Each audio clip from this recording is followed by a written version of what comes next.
Favorite Auntie Live. We're so happy to have you join us and so excited for Marjon, our lovely Marjon. But first, before we start, we just need to do a little housekeeping. Please silence your phones and maybe even put it on airplane mode, just to be safe. You can definitely post, take videos, everything, but we just don't want anything interrupting the recording. And now, without further ado, welcome to the stage your favorite auntie, Marjon Carlos.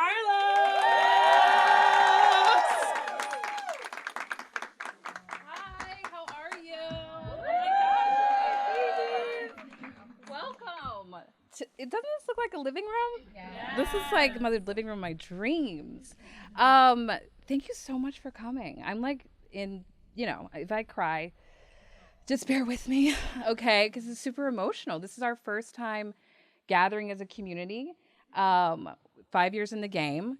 And I just appreciate all your support because we've definitely DM'd, we've emailed, we've, talked on IG Live, we've been streaming and everything. But this is like my first in-person real event with you guys. So thank you so much for coming. It's like your birthday party. You don't know if people are coming. So I'm like, shit, okay, like, thank you. I really appreciate that. I also want to say thank you to Merit Beauty for supporting me and Cash App for also supporting me in this evening tonight. And to the WSA family who helped me put this on. They're incredible creatives and visionaries and help bring this whole thing to life. So thank you so much. I feel very grateful to world make and be creative at a time when society is systemically underfunding Black women. So this feels really, really beautiful. I want to start off by, answering the question, like, where the hell have I been? Because we had season 2. It ended in April. And we've been off air since. And I don't know. I just had like this summer of hell. It's the summer I crashed out, like it was, I don't know if everybody else felt the same way, but it was very, okay, we're getting some nods. We're all like in our feels. Some personal news. I broke up with my partner of 5 years. So that was really major. I'm now a single mom to Oso, and there's my beloved dog. He's always home like, where you at? And, I'm entering into a market that's crashing, and the dating market is crashing. There's heterofatalism. Y'all really feel, yes, thank you. There's heterofatalism in the water. There's misogynoir. There's parasocial orbiting, where you just like look at each other's stories all day and then you text your friend about it and you're like, oh my God. And then there's like racist algorithms and there's red pill. It's an interesting time to be single, but I'm embracing it. And I haven't gone on any dates yet, but we'll see in the summer. I mean, in the fall, because I feel like I'm getting my confidence back. Also in the summer I crashed out, I got doxxed. I don't know if anybody saw that. Yeah. That was great. My private information was leaked online and I had to, yes, it's crazy. And you know what's even crazier is like, all the inflammatory things that I've said online, I definitely thought that I would be like, doxxed by like a Real Housewife of some city, just like just based off of all the commentary I made. That was not in my bingo card. But I just went silent and I went dark for a while. And it was interesting to sit in isolation a little bit and just like sit in the discomfort of that. I had to change my number of like 15 years, which I know. I really appreciate you guys empathizing with me because this has like been shit. And because every account is like connected to it, right? So I feel bad for the person who has my number that's like getting all, being like the Amazon request. That's like, like the 4-digit Amazon. Is it? Yeah. So I've had to change my number and I was just alone. But I think what happened was like a time jump, or no, I jumped the timeline, excuse me.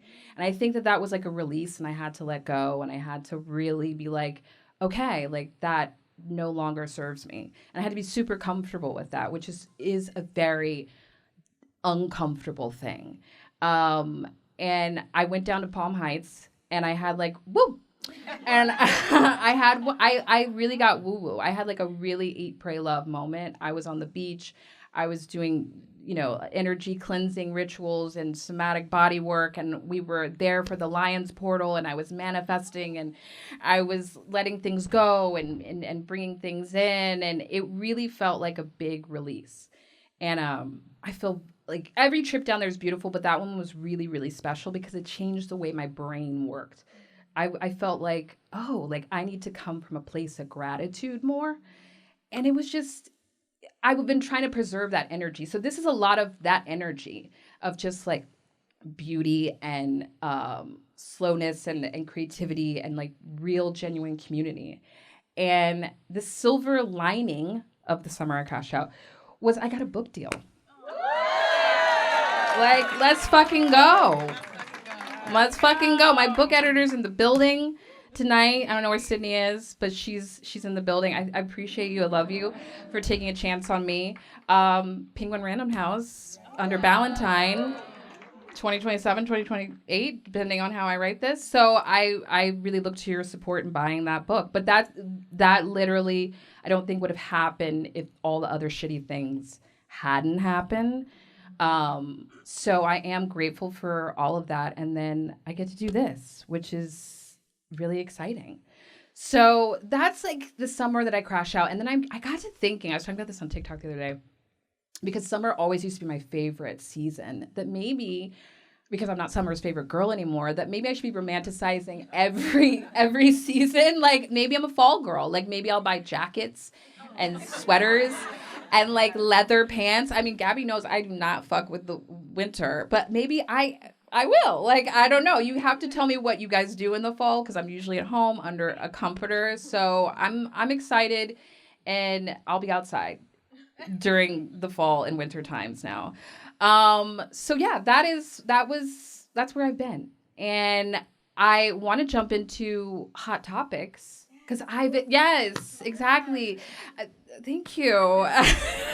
That's like the downside of not doing the podcast, where it's like I have a lot of commentary. I have a lot to say about some things.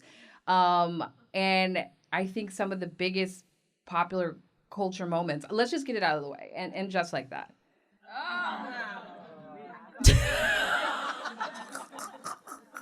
Exactly. I was, you know what? I was okay to see it go. I think we were okay to see it go, right? Yeah. Okay, great. Okay, great. I don't know what it was trying to do. Did you see that video I posted the other day of like Zoe Kravitz? Yes, and she was like, I'm up at night thinking about death and just like that. And I'm like, fuck yeah. What was that? I didn't know what it wanted to be. It was a shell of its former self. It really undermined the culture and the legacy of Carrie Bradshaw. And I feel offended, and I like personally harmed by it. But I still watched it. We all watched it. Who here watched it? Yes, that's like half the audience. So I think it was time to go. And what I think is interesting about it this time around was I think there was too much Sarah Jessica Parker and not enough Carrie Bradshaw. And I think that is kind of like what led it astray. And I think also as a writer, I felt betrayed by that because the writing was really weak. Yeah. And I think if you go home tonight and you turn on a Sex and the City rerun, it will apply to your life. It's evergreen, it's salient. Some of it is offensive, and we wouldn't write it in 2025, but it's still very good. And this was not good writing, and I felt really let down by that. And then I watched the last episode, and I was like, these bitches don't celebrate national holidays. They don't celebrate Thanksgiving and Halloween. They're not Halloween girls. Like, you know what I'm saying? Like, they're not celebrating a national holiday ever. And I was like, if they were going to do Thanksgiving, why wouldn't they do it at Carrie's big house? Exactly. Okay. Together. Like, eating pie the next day together.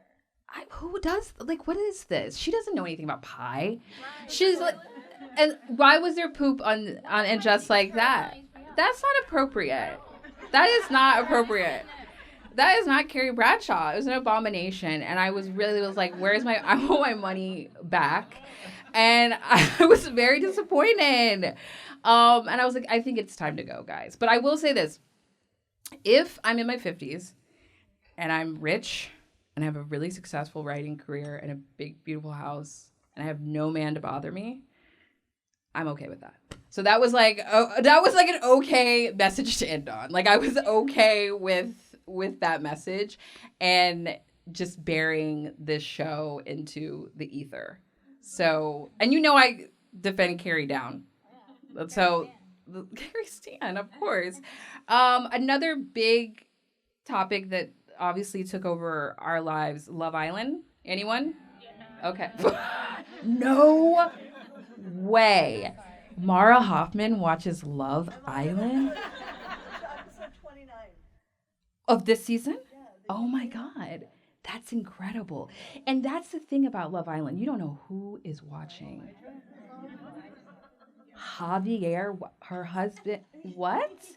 He's like an artist hippie. Like, what are you talking about? That is so wild. You know what? My book agent said she watched Love Island, and I was like, I trust you like more like inherently now, because I think it goes back to this thing that Ira Madison said. He said the smartest people watch reality TV, but not everyone who watches reality TV is smart. And so there we go. Yes, exactly. That's a perfect example of it. I would have never suspected this of you. Okay, did you watch the reunion? No, you haven't watched the reunion. Okay. Who watched the reunion on Monday? A waste of our time. A waste of our time. Yes. 2 hours. I was like, this could have been an email. Huda got off scot-free. I'm like, you know how you're like, am I in enemy territory? Like, is someone a Huda fan here, a hood rat? I need to fucking know before I go off on her. But she got away scot-free. She's like the worst type of friend. The worst type of friend. Your friend comes to you and it's like, hi, yeah, I'm being accosted online by racist bots. Can you please tell your fans to stand down? And she's like, I just didn't do it. And you're like, great. I love you. She's such a manipulative person. My book agent said this, which is another salient point. She said that Hood is kind of like stuck in like a teen mom. The frontal lobe isn't developed. So it's a lot of like stunted, circling the drain and manipulation. And she's never been held responsible for her behavior. And I really felt like, I know that a lot of it was edited, but I just felt like it was such a letdown. And she was like, I'm good. I'm walking off with deals and like all the followers. I felt like, you know what surprised me? Charlie. Did anyone else Charlie was like surprisingly like very present and engaged and was like, I'm telling it like it is. And I was like, he was ready and he was very upset. But then also on the flip side, it's like, why did Hannah get 15 minutes? She got 15. I was like, she was talking about her departure. I was like, no one cared about your departure. And this was like not a read on her. She was a very lovely girl, but we all know that the real players were Nick, Alandria, like Ace, Shelly. And I mean, unfortunately, Huda, but she like literally held that whole house like hostage, like by their. It was too much. We didn't even talk about the mommy mamacita of it all. That's like weird to me. That was like one of the biggest moments in popular culture of the last year. We didn't even get into that. What are we doing? Like I just felt like it was such a waste of our time. Austin was high as fuck. Like. He could not put a sentence together. I was like, are you on a beta blocker? Are you on what, where are you? Like, it just was so odd. And Coco had way too much screen time. Like, Alandria's real beef is not with Coco. Alandria's real beef was with Huda. And that's where it should have been. Like, that conversation was buried deep into the episode. Mara, I'm giving it all away. And it was very, like, deep into the episode. And I was so disappointed when I walked away. And, like, the show in and of itself offers no happiness to any of its people. Like everyone's pretty miserable because it's an instant type of fame that's like so overwhelming. Amaya was a shell of herself. She was a shell of herself. I was like, you're either covering up your fake relationship with Brian because they broke up, or that really was never you, or you just really can't adjust to this enormous amount of fame. And they're so young. They're like 23 to like 27. I don't know what I would have done with that much money and like fame at that age. So it's just, I don't know. And it's also, you know, at the time when the show was on, I felt like this was American propaganda, right? Like you would go on your phone and I would be looking at Nicolandria edits and being like, oh my God, this is so beautiful. And then I would also be looking at my phone and there'd be ICE raids in LA. And there would be the building of Alligator Alcatraz. And there would be the, you know, the continual genocide in Palestine and the, you know, the starvation of children in Congo and in Palestine. I was like, this is such a crazy loop to be on. And then I would go back to it. And it was so interesting. And I felt like not only did Love Island give us community, but it also gave us like control at a time when we felt very politically impotent. You know, and it was like, I can vote. Yeah. I can vote tonight. Like, you know what? Like my civil liberties may be decaying, but I can vote tonight on who should be going home. And that gives me something. And I really took a lot of pleasure in that. I also think we took a lot of pleasure in just seeing a Black woman being loved on in such a public way. And I think specifically a dark-skinned Black woman, because I would look at the screen and just be like, wow, you're one of the most beautiful people I've ever. So Alandria is so stunning. Her waist is this. Her waist is... What waist? I don't know. I can't find it. Like, it's crazy. And I loved her. And I know that she was, like, dealing with so much because obviously she had to shoulder so many stereotypes that are placed on Black women. She couldn't act out. She couldn't show her true emotions. And I think after Taylor had dogged her out so much, and he has, like, a hatred for that woman.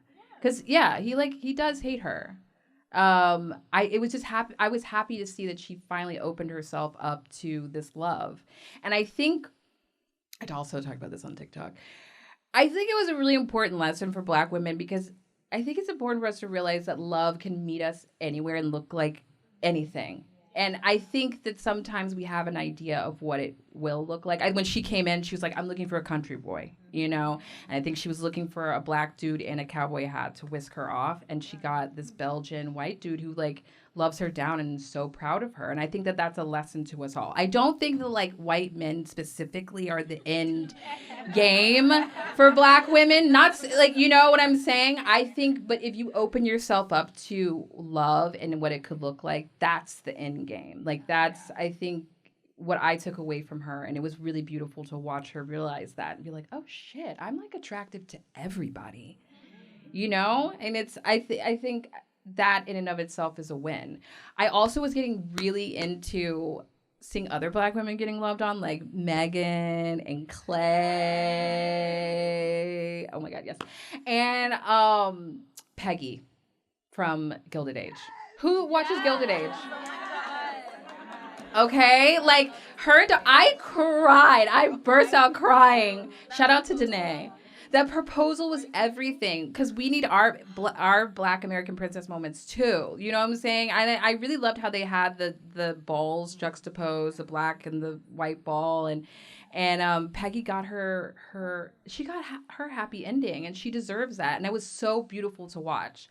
I cannot wait for next season, and I'm really happy that there's like such a stronghold of Black viewership as well on this historical show, and it's like done with so much care. And that's another thing I wanted to say about it. And Just Like That, it was like an overcorrection, right? Like there was so much overcorrecting, and like they're like, yeah, we're gonna bring in tons of characters who are queer or they're minorities or in some type of way, but we're not gonna like really fully flesh them out. And I was like, that's a huge disservice to us as viewers.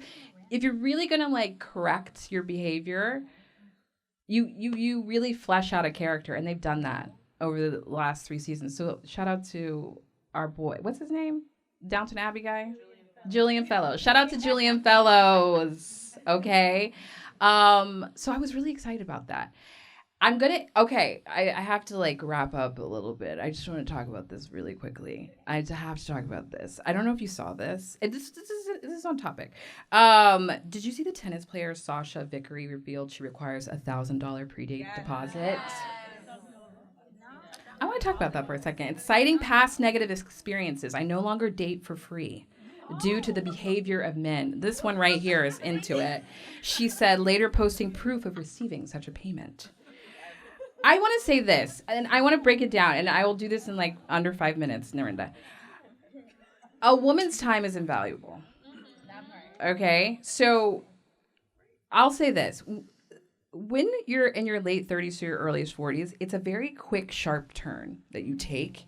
And you don't even see it. You see it coming, but you don't see it coming. And it comes really quickly. And all of a sudden, you're thinking about time all the time. You're like, I have no time. Like, I may look 26, but my body is telling me if I want to do certain things, I have to start now. And it's a reality. And I've thought about this a lot in respect to my past relationship. I don't in any way think that was a waste of my time. That was 5 wonderful years. I learned a lot. One of like a formative relationship in my life. But my time is invaluable. And what that means to me is no matter what price tag you put on a date with you, it'll never measure up to your actual worth.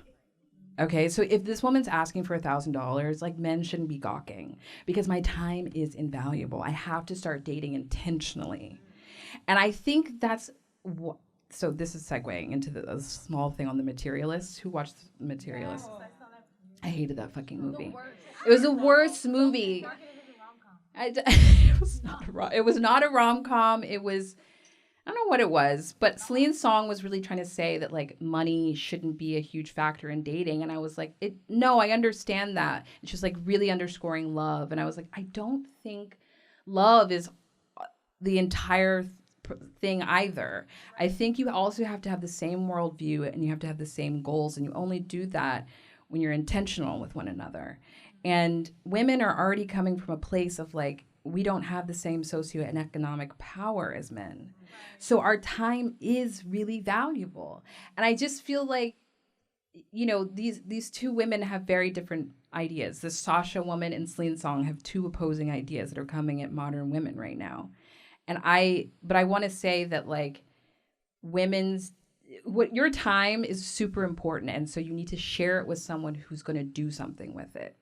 And maybe it's not $1,000 deposit. I don't know if I'm going to do that when I start dating again, but I think it's something, we all have our $1,000 deposit. You have to start thinking about your time in a way where you're like, am I wasting it here? Or do we want the same things? Are you just here for games? Are you just orbiting? Like, do you want to build a life? Do we see life being built in the same way? And that's kind of, I feel like a very successful way of way to marriage and to a relationship. And, you know, don't waste my fucking time. So those are my rants. Thank you so much for listening to me yap.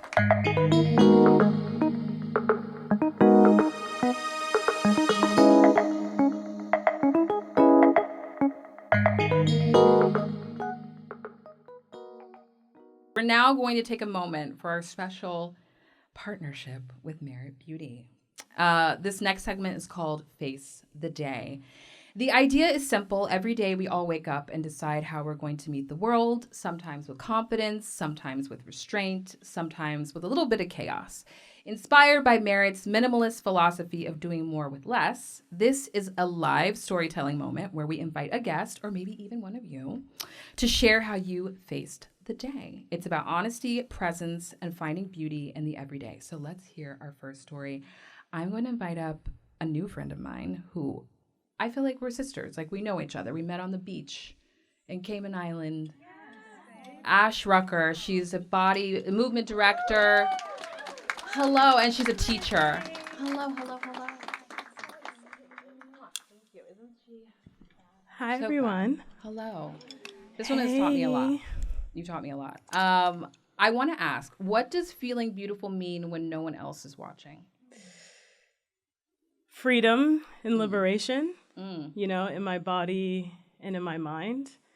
And I also think really just tapping into that little girl. Oh. That's who I tap into when no one's watching. Yeah. You know, that's really how I live my life, or try to at least. I think that's really important because we have to have a lot of compassion for the little girls and us. And also just have fun. Like, it's not that serious. I know, you're very good at that. You're very good at, like, leading the charge on that.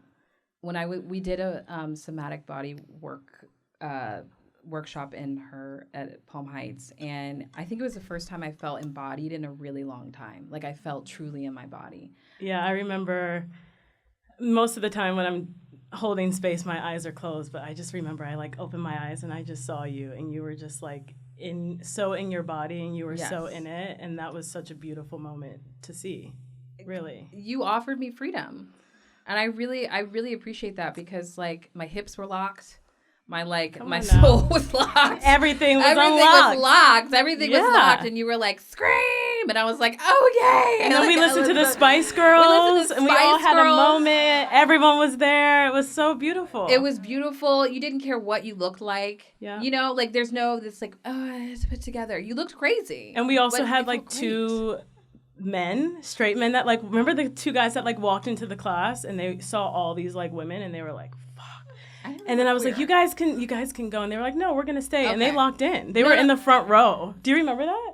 Yeah. They were, like, locked in. No, I think that's really important, too. Because, right, we did a lot of workshops that weekend. And that also happened at the Energy Cleanse. Yeah, and then we all jumped in the ocean after. And it was really, it was so special. And we saw the beautiful lions, 888 moon from afar. And it was, like, it was real freedom. And I felt really grateful to have that moment because in New York, so often we just don't.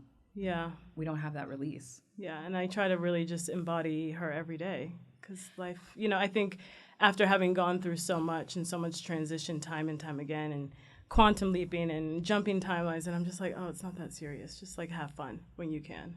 You taught me that. You always teach me that. You send me these really beautiful voice notes. Oh, I'm like, I only met this girl, but I love you down. Like, I really do. Babe. I think you're so amazing. You leaving these voice notes are about uplifting me and encouraging me, and I'm just like, wow. Yeah, it's just like, let's go. Because you're in charge of your own energy. So once you really realize that you're in charge of it, then you don't want to be in the negative. Yeah. You know? Uh-oh. It's a light. Sorry. Oh, we're here. Thank you, Clara. Thank you. No, I appreciate that, and I think you came right into my life at the right time, and you taught me the right lessons, and we had that moment on the beach, and I was like, "Girl, you got a book deal." I know. I was like, "You better celebrate that." I didn't tell anybody. Yeah. I told my parents, and I was like, "I don't know if it's real." So you were like, no, it's very No, I was real. Like, it's real. You got a lot of pages due. Yeah. No. And you also just need to, like, continue to remind yourself of 2-year-old Marjon who wanted that book deal. Okay, so that's so essential to talk to that little girl and to have a lot of compassion for her because I used to talk to myself crazy, and I swear to you, this trip really did recalibrate my brain. Yeah. Where I was like, why would you say that to yourself? Even with this, I was very stressed out yesterday. And then I was like, no, Marjon, that's like gratitude. Like, you get to do this. Mm-hmm. You should, and all of these people that have shown up for you. It's surreal. I was like, wow, I didn't know. And it's just a way of, like, talking to yourself and respecting, like you're saying, this little version of yourself. Yeah. And making her proud. Slay. Thank you so much, Ash. Thank you, babe. I'm so excited to be here. I'm excited that you came. Yeah. First of many. Yes. Thank you. My next guest is the face of Grace Under Fire. It's Gabby Khalil, my friend. A former Your Favorite Auntie guest. Okay. One of our top rated episodes. Yes. I always tease you about this. I know. I'm like, you're super famous. Hi. Hi, how are you? Hi, everyone. I'm good. Thank you so much for joining us. My question to you is, what do you do when you want to feel like yourself again? I think for me, because I'm always very much on, when I really want to feel like myself, if I need that moment, I actually get really quiet. So I need moments of quiet. It's a lot of kind of self-care things, but quiet self-care. So it's like saunas and feeling guilt-free about maybe taking time off or sleeping in. Like that really kind of, for me, that recalibrates me. And just to have these moments where I'm not kind of faced with talking or presenting or whatever. Yeah. So that's a big one for me. That's eye-opening. Yeah. No, that is, because I'll be like, where's Gabby? Yeah, I know. Sometimes I do a little, I'll like kind of disappear a bit. But I know you're a Scorpio, so I was like, I know that you like to go inside. Yeah, like you're a Scorpio queen. Yes. But that's actually very interesting to know that you are restoring. And yes, that's the word. Yes. Yeah. I love that. And you do take care of yourself, I think. I try. I mean, I don't think I always do, but I think over the last couple years, I've really been trying. I think New York also is busy, you know? So I think you really have to prioritize it. Absolutely. If you can, yeah. And I do like that because I will call you and you'll be like, oh, I just did this thing on 23. And you'll like do a day on 23 here. The floor is like a beauty floor and like there's all these pros. You can get all this work done. And you're like, I'm just on this floor right now, just doing stuff, going to get my nails done, my hair done, my facial. Yeah. I love that. Yeah. It's a very good reminder. Oh, sorry. Okay. Yes, important. I also think that's a good lesson for your daughter. Like to observe, you know, because you're always with her. That's your right hand. And I think that's a great lesson that she's learning. No, I agree. I mean, I think even for me with growing up, my mom never really prioritized that. And then, but I loved it, you know, just little moments to take care of yourself or do something that makes you feel good. But then I would feel guilty about it. Like maybe I shouldn't. And just as I get older, I really think it's very, very important. And I want her to see that as well. Absolutely. And it's fun to do these little things, you know, I mean, whether it's being quiet or getting something done for yourself. Absolutely. I'm getting a massage after this. Yeah, exactly. I would be non-verbal for a little bit, you know? I appreciate that. Yeah. Thank you so much. Of course. Of course. Thank you, everybody. And now I'm going to select someone from the audience to come join me. Yeah, girl, yes. You don't want to come down? Who wants to come down? What's your name? Summer. Hi, Summer. Yeah, you said Summer's not your favorite, but... No, I said I'm not Summer's favorite girl anymore. You are Summer's favorite girl. Thank you, because it wasn't feeling that way this summer. Okay, it's going to come back. I hope so. Don't worry. Because I love... Summer in New York, as we know, is like 10 out of 10, usually. But it fell off a little bit. It'll come back. Thank you. It'll circle back. Thank you for the reminder. I wanted to ask you a question. Yeah. What's your emotional concealer? What do you use to get through? What do I use? Yeah, what like devices or tools? Not literal social devices. Media. Really? I mean, you like negatively I use social media. You know, just keep scrolling until you're not thinking about it anymore, till you sleep. Okay. But positively water. Like bathtubs, showers, the beach, the pool, whatever water I can get into, I just think of it as like a baptism. Yes. Like, let me just get in here. Yes. No, I completely agree. I love a hot bath. Anything, any water. Pour some milk in there, like Cleopatra. And yes. And I will get in there and just soak, play some Sade, light a candle. You got to get that I'm candle very going. auntie. Some Epsom salt. Yes, some Epsom salt. Exactly. I've done some cleansing baths as well because I felt spiritually misaligned this summer. What does that take? It's like some witchcraft. I will find the proper shout out to Brie Luna of Hood Witch. She sent me like I love her. She literally sent me the ingredients and I bought them and I took it involved Florida water and some herbs. Okay. Yes, and yeah. No, Florida, not water from Florida, but Florida water. It's like a cleansing. I love that. But yes, that was very helpful. Did you feel better after? I did feel better after. I didn't know what was happening to me, but I agree. I think water is very, very restorative. I love being on a beach, and I love wading in for the first time and letting New York just like brush off you. Yeah. I feel that. It's like it's an energetic It's shift. a baptism. It is a baptism, absolutely. And I love it. Me too. Thank you so much. Yes, thank you. Summer, everybody. Yes. Drink your water. Okay, I think we're taking a 10-minute intermission now. Narinda? Yes, we are. Yes, we are. Run So to the bathroom. if you need to go to the grab a bathroom, drink, buy some merch. buy some merch, But be y'all. back in 10 because we're starting with or without you. Yeah, we close the doors because we know. Oh, we have advice and we have Julee Wilson. Yes, thank you.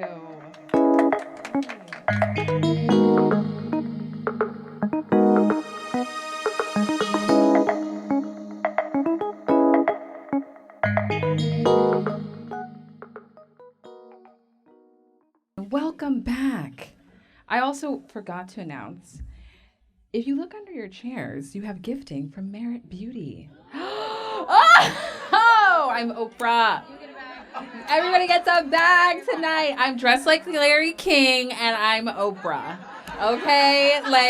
Okay. Don't ever say I'm never giving you nothing, okay? Okay, you get some makeup. It matches the room. Okay, come on. We did that. It was synchronicity. Vanessa's in the house from Merit Beauty. Thank you so much. Again.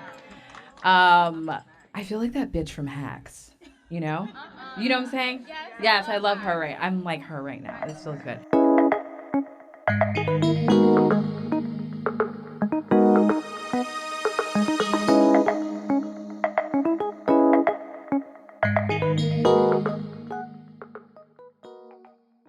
We are going to move into the segment. It's a fan favorite called Ask Auntie Anything. We are answering advice.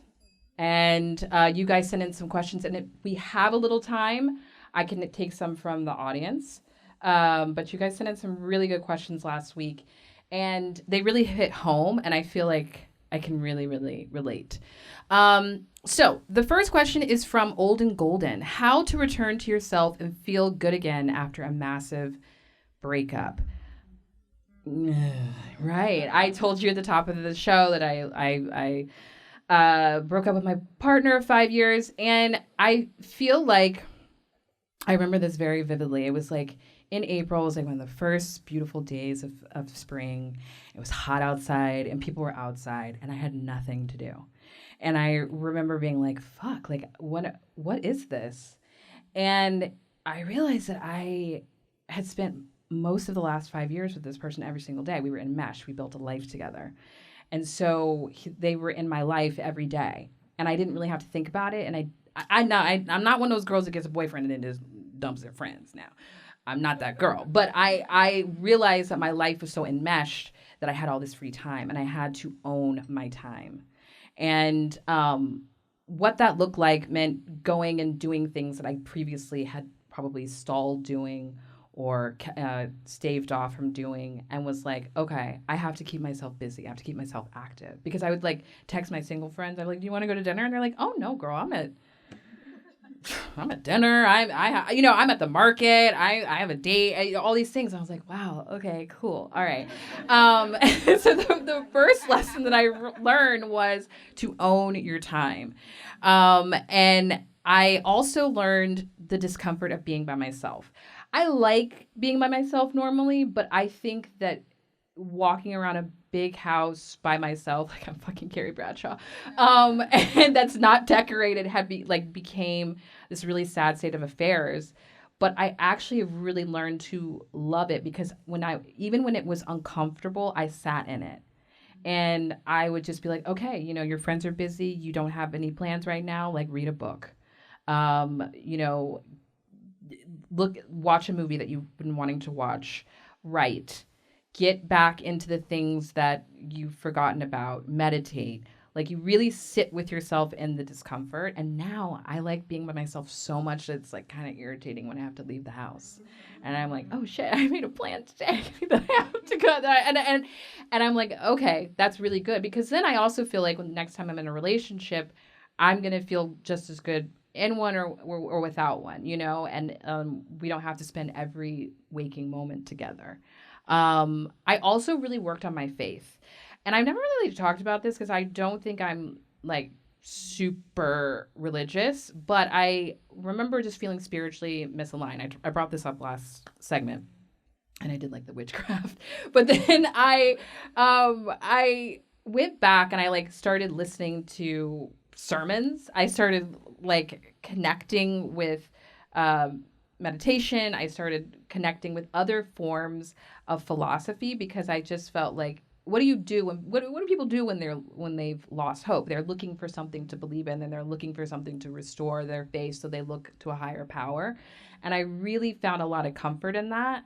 I shout out to Sarah Jakes Roberts. I don't know if anybody here, a queen. I love her. She's from Dallas, like me, and I really love her a lot. And she's a fashion girl too. And I felt like she was less didacticism and more philosophy. And I was like, I don't need someone to tell me what I can't do, but more about like what is available to me. And so that was like really helpful in those like darker moments. And then I thought about what Tracy Ellis Ross said about dating, which it should be a thing of joy. And I think, I did start off on a dark note. I was talking about heterofatalism and all that shit. But, joy, dating should be fun. And we can't lose faith in that. And as I said before, I think this fall, I'm going to be out having fun. I have to restore the confidence in myself. So I've done little things to do that. I've just, I've made some moves where I'm like, maybe I'll slide in the DMs. And that's made me feel more confident. And it's been, the reception is good. So I feel like I'm getting back. Yeah, because I'm out of practice. I haven't flirted with anybody in 5 years. I don't know what's out there, what's going on. So I have to like get back in the game. And so just do little things, flirt with, someone passing, or shoot your shot or whatever, to get back that confidence where when you meet the person, you're going to really show up as the best version of yourself. So that's how I've gotten back to myself. Post breakup, old and golden. I hope that helped. Brian. Short and Stout 27 asked, that's the name. That's the name. How do you know when it's time to pivot or shift gears career-wise? So I actually had this revelation recently, and I was talking about this with Julie last night. I am genuinely spent with fashion journalism, and that is not in any way a rebuke of the work that I've done. But I literally have been asking myself what is also available to me. And I think the book helped me jump timelines, as I was saying. And I was like, I'm in my author era now. And I had been, exceedingly growing exhausted with fashion journalism over the last few years. But I realized in retrospect that I had achieved everything that I set out to do when I was a young, little journalist who just wanted a byline. I wrote for free and I got some bylines. I did that. And then I said, I was super idealistic, and I thought, I could really change the industry if I underscore the talents and the work of Black and brown people. I got to do that. I really want to work at Vogue. I really did that. I want to do cover stories. I really did that. I got to interview my faves. And so I was like, you've accomplished all your goals, so you're done. And it no longer fulfills me, and it no longer challenges me. I don't know how to write a book, so I'm going to do that now. And I'm going to do something that's a little scarier, but it's going to be a challenge. It's refreshing, and I'm okay with letting that go. It's not a total disavowal of like all the work that I've done, but I'm going to do something that feels right for me. I remember last year I talked about this. I was getting panic attacks going to Fashion Week. And people were like, made fun of me for that shit. And I was like, you know what? I don't need to be in an industry that like makes, like that didn't feel good. To be like, I have mental health issues and y'all laughing at me about that? Like, that's weird to me. That's op behavior. So I felt like that was also a telltale sign that like, I love clothes, but I can leave the fashion and the politics to the side, and I can pursue other things and still be a writer and still be creative. So to your question of like, how do you know? I think it's like, when is it no longer fulfilling? When are you no longer learning something? And also like, how can you challenge yourself more and open yourself up to more opportunities. I think rather than just being like, I'm done with this job, fuck these people I work with, I hate them. And, it's like, it's a totally different way of thinking about things. And I hope that the new chapter is exciting for you. I love new chapters. I love doing, like, that's great. That's exciting. So go for it and see what happens, short and stout. The last question is from L_Murray. How do you deal with monitoring spirits on social media and in social spaces? Oh. She said, oh my God. I know. It's very juicy. I'm going to tell you a story. Do you know what monitoring spirits are? Okay, I just wanted to make sure. Okay, we want to clarify. Okay, so monitoring spirit is a person who lurks. They're probably a secret fan, but they don't know how they feel about you just yet. They're on your social, they're on your Instagram stories, but they never but they're watching. They never engage, they never share. Hate them. They know exactly what you're up to, though. Oh, they know all the tea. They know all the tea. It's very weird. Very weird. Because if I don't like you, I don't care what you're doing. Never. But I have a lot of orbiters. So, Bryant, you feel me? Okay, exactly. I'm very old school in that way. So, there was this person who I knew socially and professionally. I had respect for them. We weren't best of friends. But I always felt like a little weirdness. I'm neurodivergent, so I definitely can, like, pick up when something's off. Like, an alarm's like, rear, rear, rear. And I'm like, okay. I don't think we're like, there's something that's off, right? And one day they actually reached out and asked for, like, help with something, like a discount. And being a benevolent queen, I help them. I'm a generous queen. It was nothing off my back. I was like, yeah, I'll help you out, whatever. And they looked at my stories religiously. Never commented, never did anything. I see this person at the bodega. I'm in there with my dog. Because I know them. I knew this person, socially and professionally. I was in there with Oso, I remember, and they were just like, they looked at me like, who are you? They're like, you live in this neighborhood? And I was like, yeah, I do. It was crazy. They looked Don't look at Oso crazy. You can look at me crazy, but don't look at my dog crazy. It was crazy energy. And I was like, what is going on? And I said, you don't know how, to myself, I said this, like, you don't know how you feel about me. So I'm going to decide for you. So I went home and I said, if they looked at my story, they are an op and that's weird. And I'm going to block them. Sure enough, they looked at my story and I blocked them. So what I'm saying to you is block them because in short, block them. I know sometimes it may be political not to. You can mute them, whatever. But if people don't know how they feel about you, then you decide for them. I love who loves me. You know what I'm saying? And I think that is like something you really have to keep in mind in this crazy industry and in this crazy city. I wish we could all get along, but that's not how things are all the time. If you see them out socially, now I know that this is very probably divisive. I don't speak. I don't really need to do that. I know a lot of people are like, oh, you need to be cordial. And I'm like, I don't know. I feel like sometimes that invites disrespect. I think it's saying you can disrespect me privately, but publicly we'll be nice to each other. That's crazy. Keep the same energy. I actually like to know where I stand with people. So that's how I move. And I'm an Aries, and I guess that's another trait of mine. And I just, I just don't have time for it. I really, at my age, I really only have time for authenticity. That's what I love the most. I get high off that, and it's the best exchange you'll ever have socially when you are authentically engaged with somebody. And you don't need to do it for the likes, and you don't need to do it for the engagement. Yeah. So, El Mary, that's my advice to you. We have a little time. I could take one question from the audience. A tiny little bit of time, Narinda. Does anybody have a question? Need any advice? Okay, Summer. Summer, what's up? We gotta spread the love, Marjon. Sorry. There was someone in the back. Sorry. I see someone. Okay, my bad. Narinda's like my mom, man. Not to belabor the topic, but how did you know when it was time to break up? To what? To break up.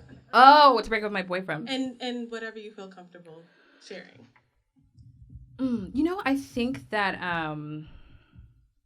when I talked about earlier, about having the same worldview and the same goals, I think that really goes a long way. You have enormous love for somebody. I have so much love for him.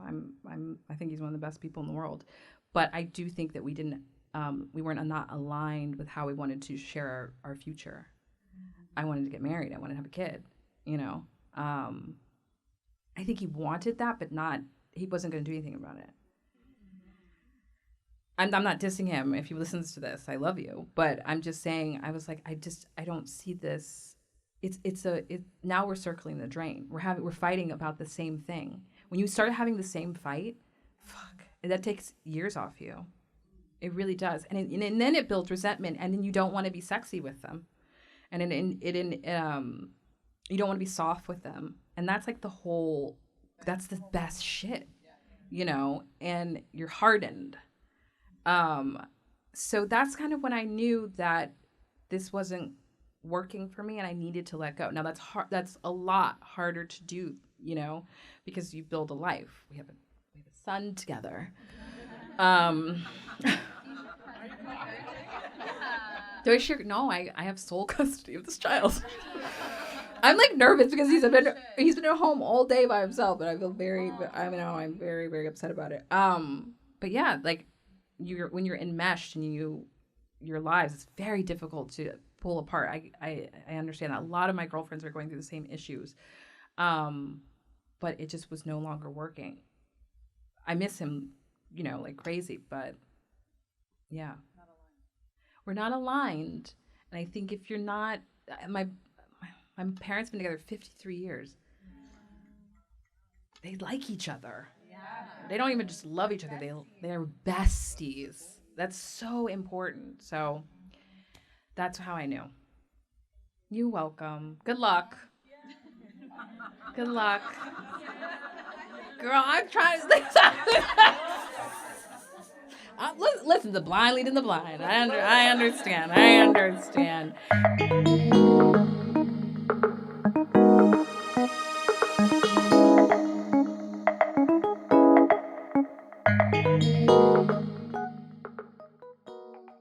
Okay, guys, it's the moment we've all been waiting for.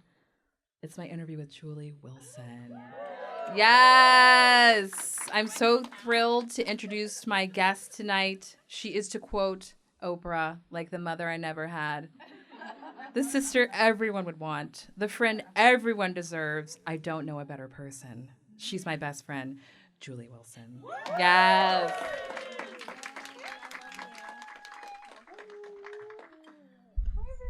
Welcome to the living room. Oh my God. How are you? I'm so good. I have to show my Your lady cooch. parts. Hold on. Let me get. Wow. I don't want to flash anyone. Oprah Larry King. Oprah Larry King and the bitch from Hacks. Yes. Hi. How are you? Good. This is guys, to see your bestie living in their purpose. And I don't know. I don't want to start crying right now. Oh, my God. This is the I first 30 seconds. Multiple times tonight. But it's just a really beautiful thing because I've seen the journey. And this is really beautiful. All of you guys being here supporting her makes my heart sing. Don't do that. I know. God. We got tissue. Already. I know. Barbara Walters. We're going to add that. Barbara Walters, Larry King, Oprah. Someone get this girl a real show. She's got me crying and so the masses see you. I love you. Yes, we're going to manifest it. Let's I manifested this friendship, but let's go. That's amazing. No. That's a great. We did manifest this friendship. I did. No, I did too. I was obsessed with you. We've been friends for 12 years. Oh my God, has it been 12 years? Yeah, it's been 12 years. We went on an 8-hour brunch. Yeah. I was telling someone earlier, I think it was 5 hours, and they were like, "Are you leaving?" And we're like, "Another round, whatever." We really did. It was another round, and we were in Harlem, and I was obsessed with you because you were someone I deeply admired. Same. You were writing for Huffington Post, and I wanted to be a journalist so bad, and I was like Julee Wilson. So it was like an honor to like be in your company. Well, the feeling was mutual. I have to say though, I like manifested this because so Marjon, if you don't know your whole origin story is that you were with the whole Saint Laurent crew with we don't have to go into that, but you were a part of that crew. And I wrote about that crew at the Huffington Post because I was like, look at these Black women telling stories and doing the things. And you had your own blog, Lady Pants. And yes, shout out to Lady Pants. Oh my God. I'm a day one. Wow. Yo, I'm a day one. I remember Lady Pants. And I remember the storytelling you did. I was like, oh my God, she's so cool. Like, I want to be her friend. We met at a Saint Laurent party. Then I was like, I invited you. Let's like have a brunch. And then we had the brunch, an 8-hour brunch. Then we were locked in for life. We really are. Yeah. Because I don't know. Finding friendship in this city is very difficult. And it is the topic that I'm asked about the most. People really want advice on friendship and building it and forming it. And I'm really mystified about that. What are your thoughts? Why do you think that is? Why is it so hard to find connection? I think it's like this idea of like competition too. Like especially with, I mean, I'm talking very like hyper focused about our industry and that like it's so competitive and like who you work for and who you're writing for. Where's your seat at the fashion show? Did you get invited to that show? Are you going to this event? Like it's so who you're with and so it's hard because you're like, well, who's my friend and who's my aunt? Yeah.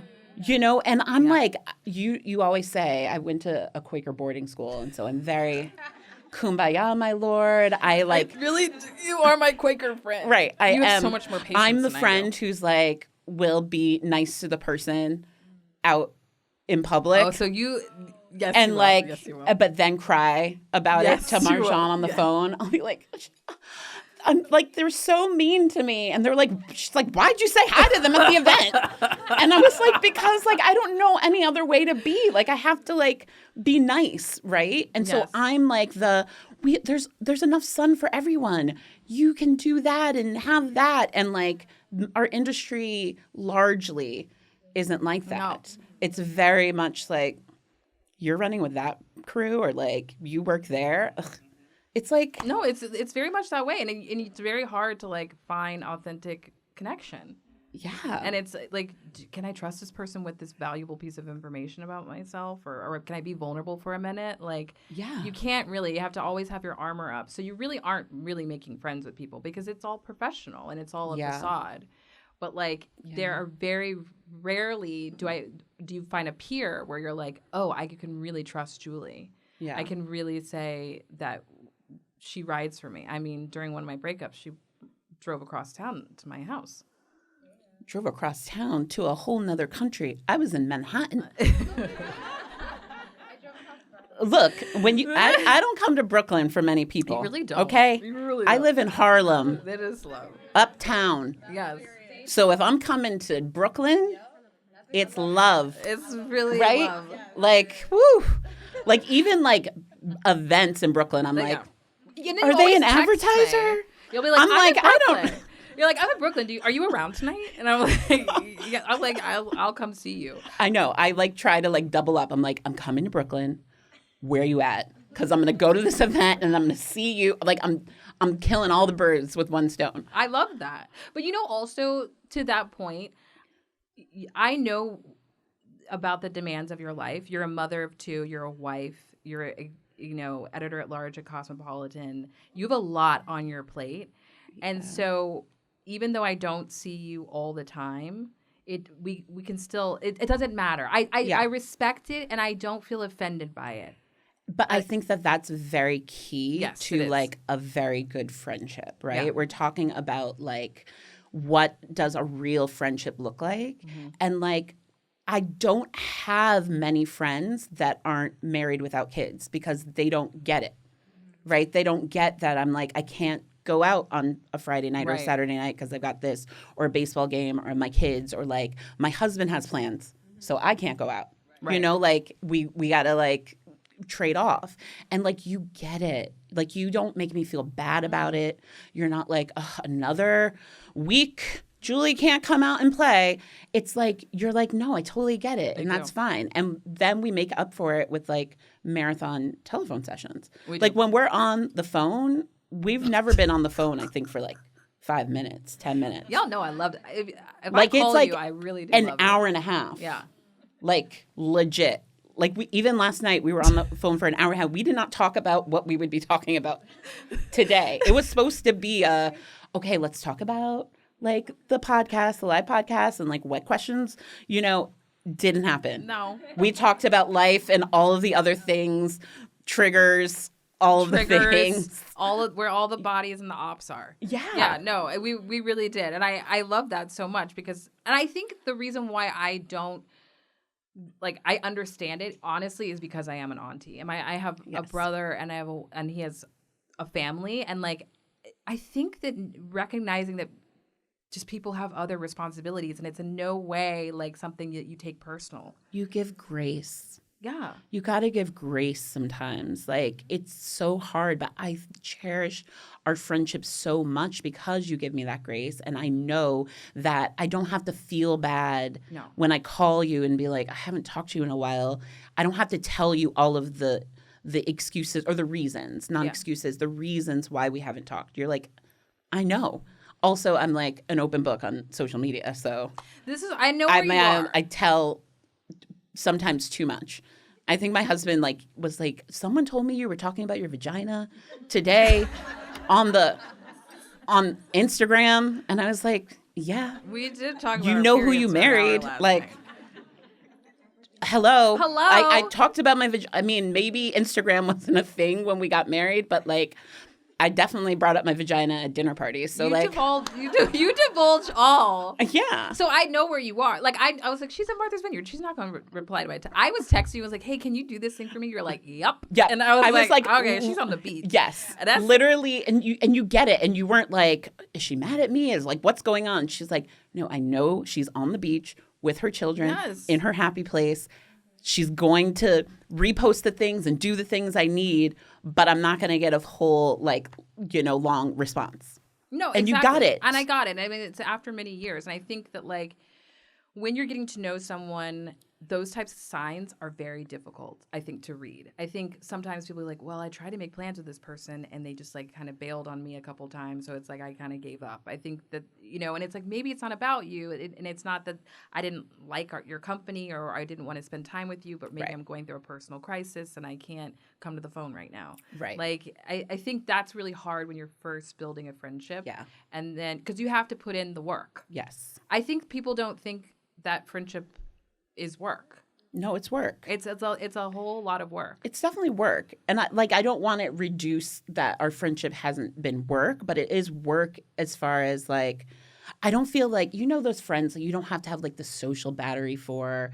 You don't have to like over explain things. Like that's us. The work comes in when it's like we have to see each other. We have to really make plans to like have that conversation. Like it's so funny when like you call, like Rasan will be like, yep, so I'm going to do dinner and put the kids to bed. And because he knows it's over. It's a wrap. Like I'm on the phone with Marjon, like do all the things because I'm locked in. It's not happening. But he also like, he knows, but he also, cause I got a dope ass man, like he understands I need that. Yeah. And he's like, for sure. Do your thing. Go talk to Marjon. I love being on the phone with my friends. It's like, I honestly feel like it's a really great way of connecting. Maybe even one of the best ways of connecting with somebody. And like, I think if you meet somebody, whether it's romantic or platonic, like you should get on the phone with them. And you should really connect with them that way. I know that those touch points are so few and far between nowadays with AI and DM and all that type of stuff. But like a phone call, that's one of the most personal ways of connecting with someone, and I'll never, like, if I love you, you're getting a fucking phone call. Yeah. You know love that. me. Everybody in here, this one over here, Mara, everybody, I've called you. Yes, it's the truth. It's very much the truth. And I think it's super necessary. Do you think that New Yorkers are actually bad at friendship, or are we just too damn busy? Ooh, these are like good questions. I told you I didn't even read. I told you I read the questions. I didn't read the questions, and then we just like hopped into like regular talk on the phone. So I didn't like prepare I at didn't all. tell you all the things. I know, but I did not read the questions. I loved it. I opened the doc to make you see that I opened the doc, but I didn't actually read the questions. I think I'm better like off the cuff. Anyway, No, I agree. I don't think that New Yorkers are bad at friendship. I've had some really amazing, dope friendships in New York. I think you just have to find the right people. Not everyone's for you. Yeah. I've tried to force some friendships, and I'm like, girl, just leave them alone. They don't want anything to do with you, and that's fine, and like their loss. Absolutely. But like, I think that you just have to find your people and your vibe and who get your vibration. Yeah. It's a vibrational thing. It is a vibrational thing, and I think one thing I remember is when I was really young in the city, I would meet friends through work, right? I worked in hospitality, which is a very transient industry. Yeah, I was a hostess You're a at pasty. Pasties. I mean, hello, that is a flex. It was a flex. Okay. I had power as a 21. Power. I was thinking like $10 an hour. It doesn't matter. Power. You It could be didn't like, matter. yes, no, no, no, no. Inflation. Yes. Oh my God. No, guys, it's not inflation. No, and I just remember thinking these people were my friends, and it's like, no, they're not your friends, because they'll be gone next week. That like they'll quit that day, and you'll never see that person again. I feel like when you get really aligned in your purpose and why you're here in New York, I think that's when you start meeting people who are like-minded, and that's when the friendships really start to roll in. Because I feel like when I started to say, okay, I'm really going to make a living as a writer, I was surrounded by people who were writers. Yeah. And I met them, and I felt like, oh, okay, I'm forming more community in this way. And a lot of people ask me, how do you find friends in this city? And I'm like, you should really be going after your purpose, because then it'll all start to fall into place. And just like being friends with like really dope people. I like pride myself in like that my friends, I don't pick them because they're the best in what they do, but they just are. Well, I hate curation. Like, this is a little bit of a flex, but they just like are. There's this book by Jessica B. Harris, who's an amazing writer, called My Soul Looks Back. And she's talking about how she was like running the street. She was an editor at Essence, like I was, which is like very cool. And she was like talking about her life, like her young life in New York. And she's like, oh, I was hanging out with like James Baldwin and like Maya Angelou and like all this stuff. And like sometimes I'm like, I'm kind of like, I'm hanging out with Marjon Carlos and like I mean, like I have very dope friends who are very good like at their professional purpose, right? Mm-hmm. And that is just like, I don't know, it's just like very exciting for me to see our journeys as the years go by and see how we go as you're like stepping into your author, era. No. I get what you're saying. I admire people who are passionate and very good at what they do. Like we were talking about that last night in regards to dating. I find that to be very like a sexy and a turn on when any man is like really into what they do. I think you can do whatever it is besides being in the Trump administration, but like if you're laying bricks and you're like laying bricks 7 days a week and you're doing it well and you own the company, I'm like, let's go. Like that really impresses me. Yeah. And I think the same like with friends, it's almost like osmosis where it's like, oh, like I see Julee going really hard. So and you maintain, this career on top of being a mom. Like I don't know how you do it. I'm really impressed. I'm in awe of what you do, and I'm in awe of my friends. Yeah, me too. I'm constantly inspired by them. I think it's great. Yeah, I think it's great. I think what happens in this day and age, though, that can be a little scary, is when people curate friend groups. Like there's that thing that like Gen Z's doing. They do it based off looks. Really? Social followers. The aesthetic. Y'all are really nodding. Like this is a thing. Like seriously. Like okay, we need like the blonde, and then we need the,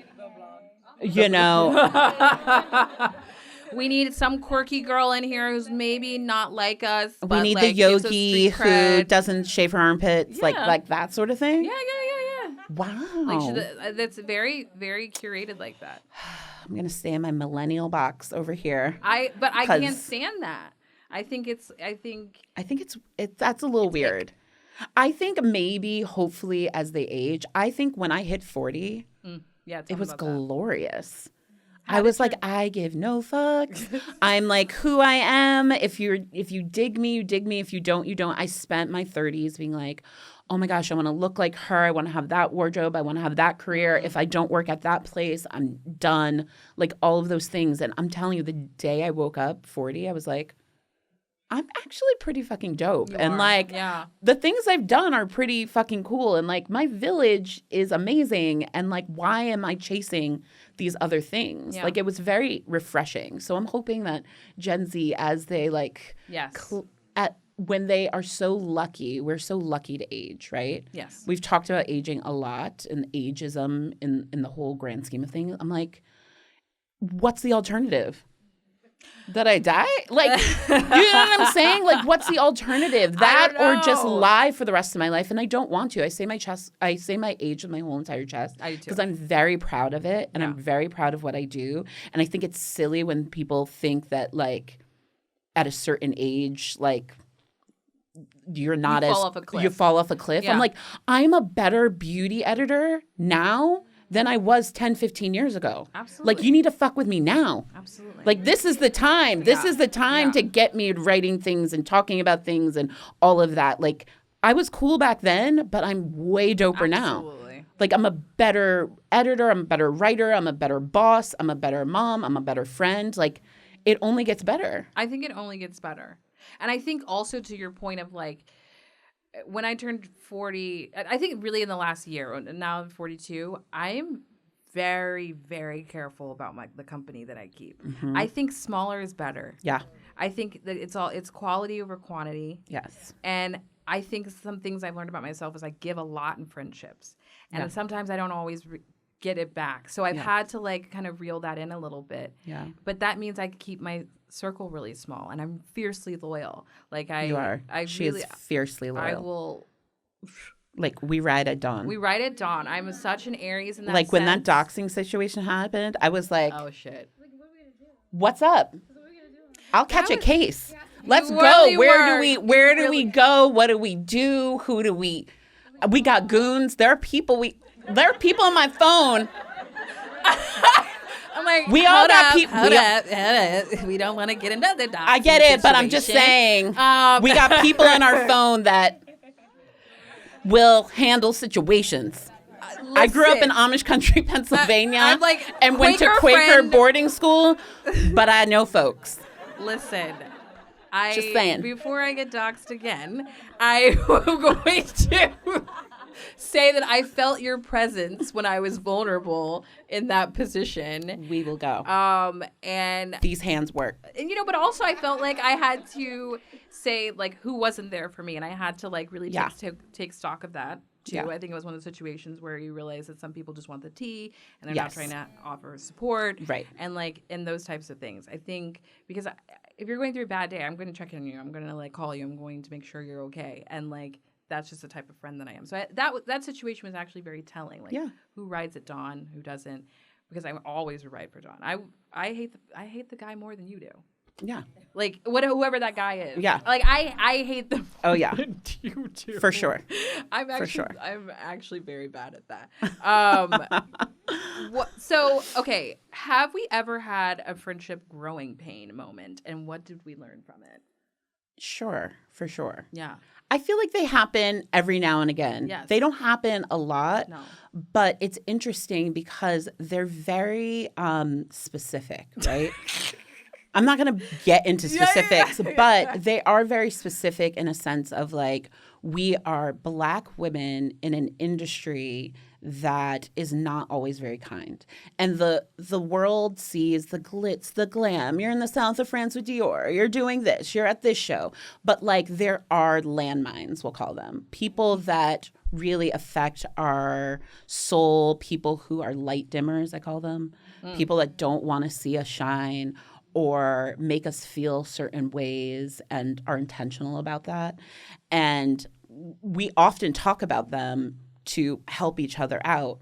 But there are times when we don't know, but we are feeling vulnerable about those people. And if we bring it up, that can like hit a nerve more than help.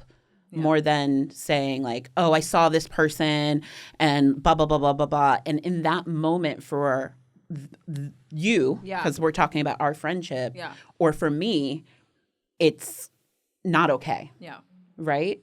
But what I love about it is we definitely hop in our feelings and we give each other space and then we get right back in. I agree. It's not okay, she clearly doesn't understand that I don't want to hear about this person anymore, and they keep bringing them up, and I don't want to. But we will be like, are you okay? I'll give it a day or two and be like, I love you. I'm thinking about you. Let me know when you want to talk. That sort of thing. And I think that shows also how much we care about our friendship with each other, that we're not just going to throw it away because we were feeling vulnerable or sensitive in that moment, right? No, and like absolutely. I can understand that because we've both felt that way in certain moments, but we just know we need space. No. I completely agree with that. All of what you just said, because I feel like there's this thing when you have ADHD, you have this rejection response to rejection, like, can be a very visceral thing. Yeah. And like triggers can be very visceral for me. So I can literally get like physically ill and be like, I cannot talk about that thing or person. Like it's making me really ill. And like Julie has sometimes been like, no, we should talk about it because then you face your fear. My Quaker and I'm coming like, shut out. the fuck up. I like screaming on the phone, being like, please stop. And you're like, no, it's fine. And then I've been like, okay, I'm hanging up the phone. And where it's blown up. Yeah. Where phones have been hung up and that sort of thing. But again, for me, it's like you understand certain friendships and relationships that you're like, this is not a throwaway situation. I just need to give this person space. Yeah. I need to allow them to feel their feels, but I'm not going to let them go. No, I'm not. No. I'm like, you got me. We're locked in for life. Like, if I hurt your feelings in a moment, I know that I just need to let that wound heal, and I'm coming back. I agree. Like, and I come back also knowing, like, having understood that experience and not do it again. Yes. You know? Yeah. And I think that's I think that's the thing. It's like, when do you know you want to save a relationship? And it's like, I think when you want to have those uncomfortable conversations. Because I think in New York, and especially in our digital age, it's very quick to be like, fuck it, I'm, done. Right. We're good. Right. But I think if I want to have that really difficult conversation with you, I really respect you. Yeah. And I respect the friendship. Yeah. And, like, we can just have it and we can move on and we can learn. Yeah. I think sometimes my pushing is because, like, you want to, like, break your friend of that thing. We do.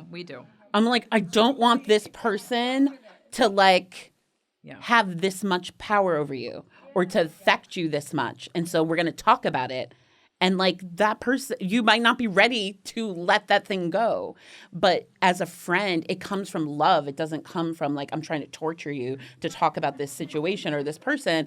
It's like exposure therapy. I'm like, we're going to talk about it until that person doesn't, or that situation doesn't affect you. But my rejection, RJS, I think it's called, is going, get out of there immediately, like, not safe. And and I think you are subjecting me to waterboarding. So, like, I think that, no, I know you're not. You're like, I know I'm not, but it comes from, like, love. Like it's coming from, but we've had those moments. And, like, I think that's important to see because, like, it's not all roses and rainbows, right? Yeah. Like, there are these moments that have been difficult in our friendship, but it only makes it stronger when we come back from it. I agree. How do you know when a friendship has run its course versus when it's worth fighting for? I mean, I think we talked about it a little bit, but I mean, I've had friendships that I thought were going to last a long time, like, dissolve. And I think you talked about this earlier, when it's not serving you any, like, it feels forced, when it feels like a lot of work, when you feel like that person doesn't want to see the best for you. I'm very much a, like, what do we need to do? Again, ride at dawn. What do we need to do? Help. I have a friend out here that just told me that they're having a life change. And I'm like, what's up? Yeah. What do you need me to write? What's the next dream? Yeah. I might know somebody Right. in that space, right? When you have those friends that like are going to do all those things, and then you feel like there's friends that are just like, nah. Yeah. I also like friends that you can call and tell your woes and your wows to. Yes. You know what I'm saying? Like when you can Write that call down. and be like, Woes oh my and God, girl, wows. I got a book deal. Yeah. And they're like, I was like screaming on the I phone. called you. You, and, like, you my called mom. me and you like buried the lead. Not like a 'Cause good it's writer. not- Like we talked and talked about something I don't and you were know. like, and so guess what? And I was like, what? You were like, I got a book deal. And I was like, what? I'm like screaming. I'm like when their wins feel like your wins, but then also you can call them when something's going wrong and they're not like, here she's complaining, but she has a book deal, but now she's like crying about that. Like, I don't want those type of friendships. I want a friend I can call and say, this amazing thing happened to me and you don't feel some type of way. You feel just as excited for me. Yeah. And I want to call when something really sad's happening and you can get down there with me too. Absolutely. I think that's so important. I think you can kind of feel it sometimes when people aren't necessarily happy for you, and it really can break your heart. Yeah. Because it's like, damn, I wanted to share this with you and you're not showing up for me. But Right. because you know how it feels when someone is like, I'm so proud of you. I'm so happy for you. Yeah. And like, you got to let those people go. Yeah. You You get- feel it. You feel it. you You'll can know feel it. when you're like, ugh, this person's not really riding for me. No. It's okay. And We you can know, move on. My therapist and I talk about this a lot, about the differentiation. Like there's actually a strata where it's like your intimate friends are at the top and acquaintances are at the bottom. Mm-hmm. And so sometimes you don't necessarily have to write someone off just because that they can't meet you where you are. They like, let's say you have a friend who's like fab and like you love them and whenever you see each other it's great, but like they're not going to call you or like they're not good in a crisis. What do you do with that person? You just like stop talking to them? No, maybe they're your casual friend. Yeah. You know, and maybe it's like, okay, they can work their way up to being a close friend. Right. And then there's intimate friends, which is like basically a best friend. Yeah. So she's helped me kind of acknowledge that there's a strata and I don't necessarily just be like, oh, fuck that person. Right. You There's know? levels. There's levels to this shit. You're at a different level. I like that. I do too. You don't have to like completely say goodbye to them, but there are levels. You just move up and down levels. Yeah. And I think sometimes you do that in friendships. You know? I feel that. What's harder, keeping a romantic relationship alive or keeping a friendship alive? And why? Oh my gosh. That's deep too. I mean, I've been with the same man for 20 years. Yes. Who's like your best friend? Who's like Who my probably best is your- yeah. friend. We're locked in two. We got these two babies. I think for me personally, it's keeping friendships alive because I see those mofos every day, Yeah. right? So we're like locked in, like we gotta work out rhythm. all the things. We have a rhythm. We gotta work it out. But like again, I don't see you all the time, and I don't see a lot of my friends like all the time. Like my husband and I had 26 people in our wedding party. Wow. I had 13 bridesmaids and he had 13 groomsmen. Like we have strong friendships, but they all from like elementary Right. school to like professional life. Like a few friends from like, you know, elementary school, a few friends from high school, a few friends from college, a few friends from professional life, which made up this like 26-person wedding party. But I don't see most of these people, right? And so it takes energy to like make sure I'm connecting with them. My 3 best friends from college, we do this thing on Wednesdays. I was actually getting some of them. Is it Wednesday or Thursday? Today's Wednesday. Yeah, it's Wednesday, right? Duh. Okay. Wednesday, because we send each other 2-minute or less videos Oh, that's sweet. I love that. of like, this is what's happening in our lives. Like, here's a Snapshot. quick, once a week. It's once a week. And so like, it's very quick. It doesn't feel like a heavy lift. We feel like we can keep on each other, like keep in each other's lives. And so I don't know, that seems obviously like more work, but you can do things like that feel like a little less of a heavy lift of like, okay, when are we going to get together? Yeah. When's the girls trip? Like we definitely do try to do those things, but it doesn't feel as like pressing when we have these like 2-minute videos of each other every Wednesday. I'm going to start doing that. Yeah, it's nice. I also send voice notes at our podcast episodes. Oh, same. So you're going to get a 5-minute voice note. Oh my God. I put the phone down. Yes! I'm washing dishes. I'm like, sorry, I dropped a plate or whatever. Like if they hear something, but like, I'm like, and then this happened and then that happened. I love a voice memo. I love voice memos. They actually really do. They're almost like a phone call. And sometimes they're just as intimate. Yeah. And I think it's a way of being like, I can't text all this. But it's also a storytelling exercise. And yes. And it's then you catch all the nuances. Yeah. And they know your tone. It's the tone. It's the tone. So you're like, did she You just dismiss need me? the I'm not tone. dismissing you. I'm sorry. I'm running around errands. I know. You know, Because but even we've listen. had those moments like texting with each other and you're like, are you mad at me? And I'm like, no. Yes, I have. Like, I'm just busy or like it's fast, but like I'm not mad at all. But like a voice memo clears all that up because you could be like, yeah, bitch. Yeah, you can. But you like, can literally. yeah, bitch, got you. Instead of like, yeah, like what you read in your mind. Yes, exactly. Which Yeah. I really love and appreciate. So sometimes not all tech is bad. Yeah. Have you ever felt jealous or competitive in friendship, and how do you navigate that honestly? I have to say, like, I'm human. Mm-hmm. There's always going to be like a twinge of jealousy. But again, I think it's that Quaker in me that like, no, I truly. No, I know. I truly like don't like to sit in that energy. Yeah. That's not like good energy, right? Yeah. And like sometimes I'm like, Julie, is it because like you feel like you've had such like a beautiful and blessed life that you can like get out of that like feeling quicker? And I'm like, maybe, but it's also just like for my mental health, right? Yeah. Like I always like if I get angry, we talk about this all the time. If like I didn't get a job or I didn't get a whatever, I let myself cry. I let myself be angry about it. And then we jump out. You got to let yourself feel the feels. So I think you should feel the jealousy or the anger or that sort of thing. But then you have to like tell yourself like, we got to move on. We got to like move we on. can't just stay here. That's like crazy, right? That's information. It's data. Jealousy yeah. is data. It is. It's a mirror. It is. And I have to say, So. the friends that I've ever been jealous of aren't in the whatever the echelon you said, the intimate.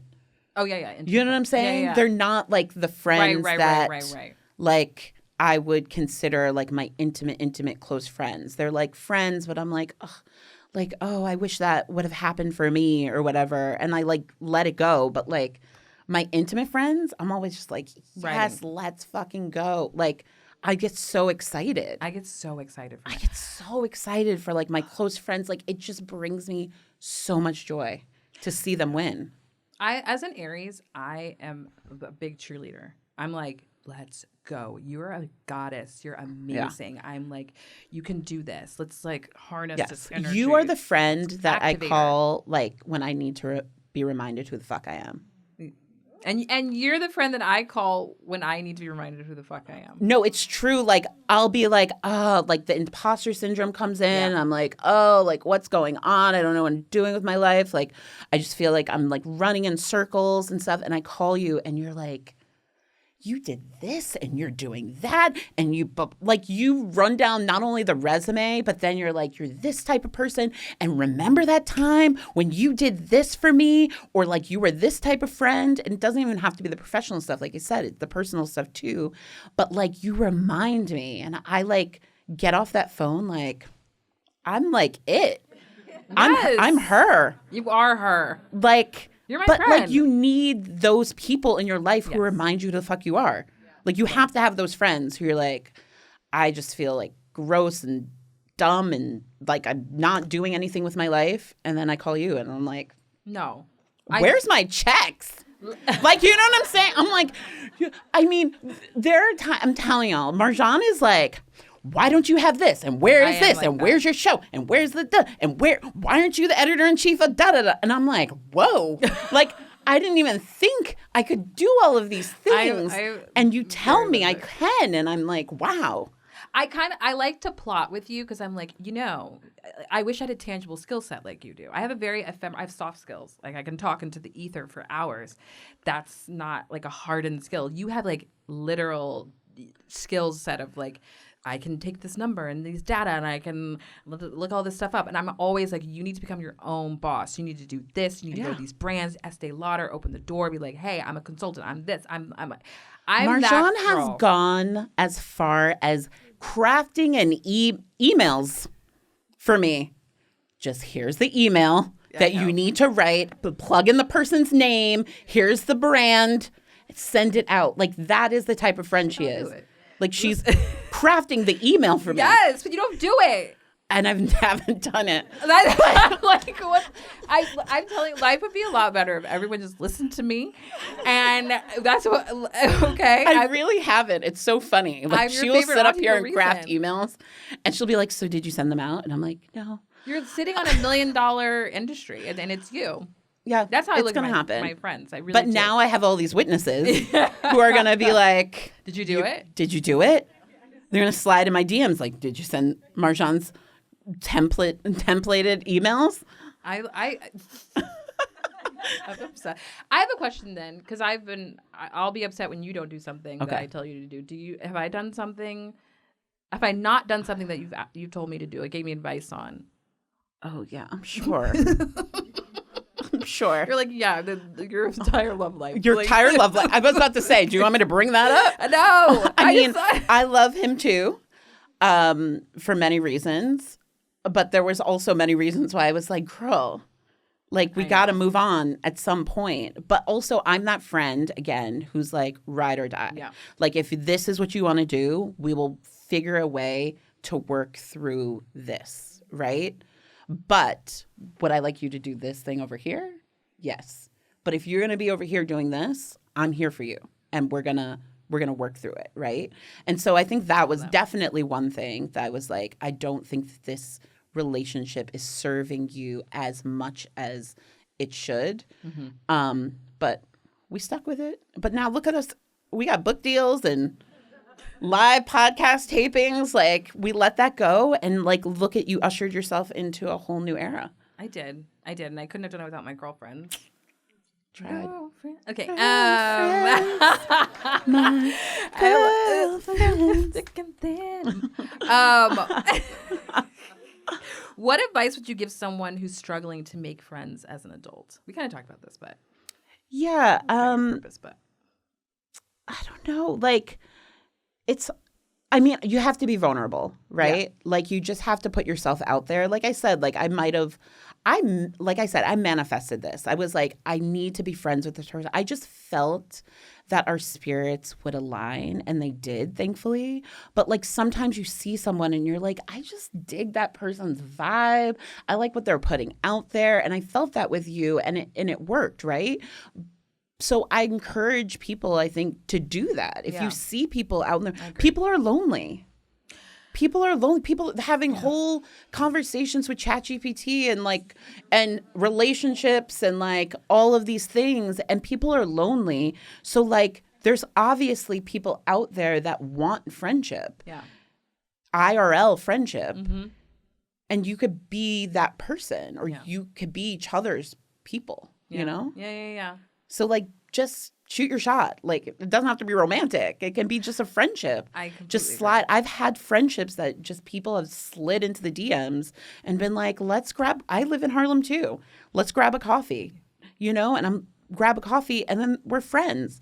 Like it's simple. I think we get too bogged down in social media and technology and like all of that. Like go outside, meet somebody, touch some grass. I've met a lot of friends on Instagram. And DMs. Yeah. And I've also manifested friends. Like Gabby, I met in DMs, and then we had like one of those 3-hour brunches, and then it was a wrap.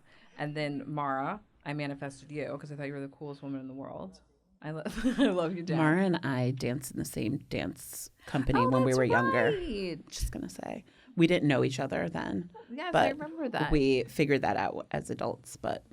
this crazy connection. I'm saying there's crazy connections. You just have to like DM. I actually don't think that it's just like you're saying, just shooting your shot with somebody you think is cute. I think it's also about, you can also just be like, hey, I like you. And I hate, you know what I hate? Actually, what I love, let me rephrase that. I love when people come up to me and they're like, hey, I follow you. Because I think that sometimes we think we can't say that we follow people. Oh, I tell people all the time. And then I'm like, that's how we get to know each other. I am deep in your shenanigans. Yes. I know all the things. That pasta you ate last week looked fabulous. And it's like, I hope they don't think I'm a stalker, but we live in an age where it doesn't feel stalkerish. Like, if you're putting it out there, you clearly want someone to see it. Yes. Right? And so I'm seeing it.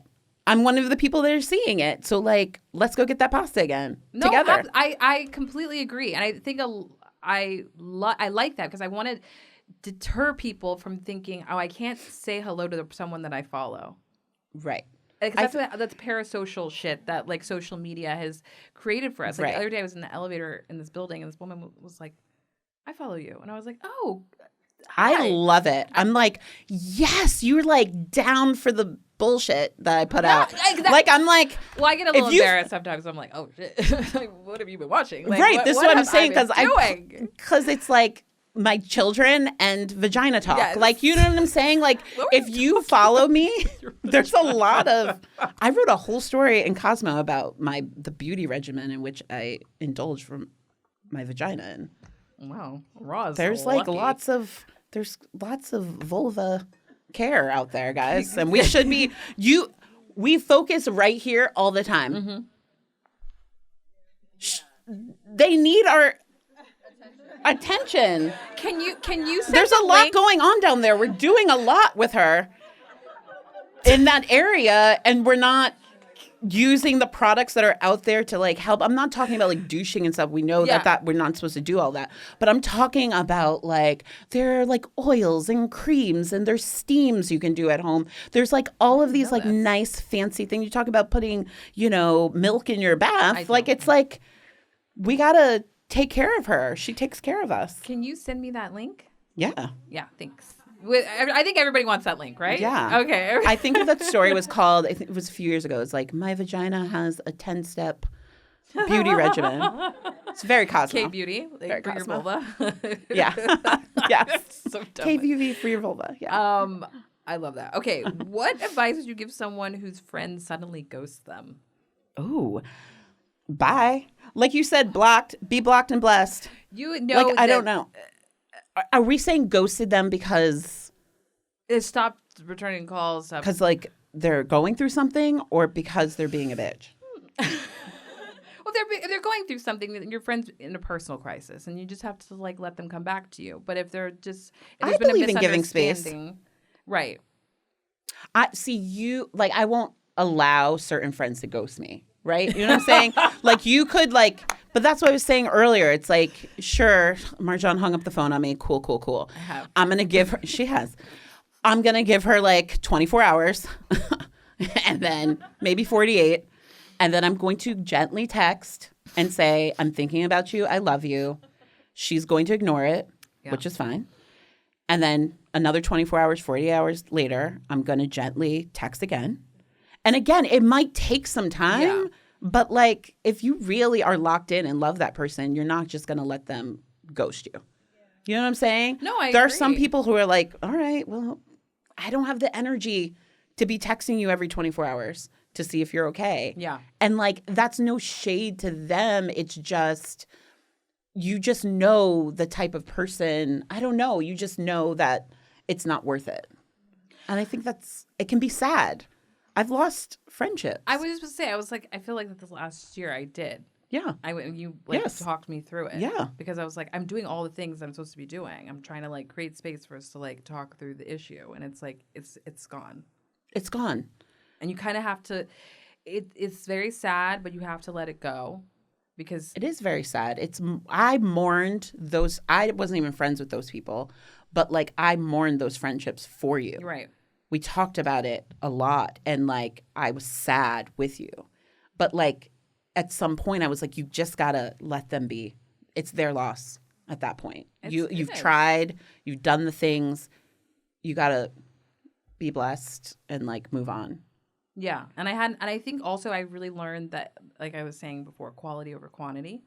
Like we shared a lot of moments, and then all of those moments were great, but maybe like we didn't have the longevity, or maybe they'll come back. Yes. Maybe they'll come back, and one day we'll see each other and we'll be like, hey, that was so stupid. What were we thinking? Why did we I blow don't it? give up hope. I'm just saying, like, I don't think we have to expend so much energy if someone isn't giving you that same energy back, right? It's just kind of like you got to give it up at some point. You do. And then there's reasons and seasons. Maybe that those people were here for a reason for a season, and then maybe they'll come back at another point in 10, 15 years from now, and you'll be like, yeah, we needed that separation and we needed that growth area, time to come back and be where we are now. No, I completely agree. I have faith in that. I think being friends with you. So when I say you're my Quaker friend, I also think of you as my eternally optimistic friend. Yeah. And I need that because I have been in the past been very nihilistic. Yeah.